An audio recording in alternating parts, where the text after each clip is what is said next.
आपल्याला नेहमीच पडणारे प्रश्न, हे का करायचं, हे केल्याने काय होतं, ह्या व्हिडिओमध्ये आपण कॅन्सर किंवा कॅन्सर सारखा दुर्धर आजार होऊ नये आणि झालाच तर तो लवकर बरा व्हावा यासाठी एक सिक्रेट जाणून घेऊयात.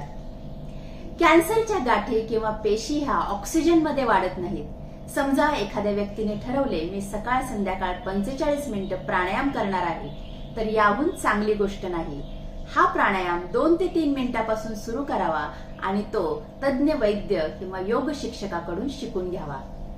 जेव्हा आपण श्वास घेतो तेव्हा 500 सीसी एवढीच हवा आपल्या फुफ्फुसामध्ये भरली जाते, पण जेव्हा प्राणायाम करतो तेव्हा 3000 सीसी पर्यंत हवा आपल्या फुफ्फुसामध्ये भरली जाते. म्हणजेच 2500 सीसी एवढी हवा आपल्याला शरीरातील आजार काढून टाकण्यासाठी उपयोगी ठरते. सायंटिस्ट सुद्धा कॅन्सरस पेशी ऑक्सिजन विरहित वातावरणात वाढवतात.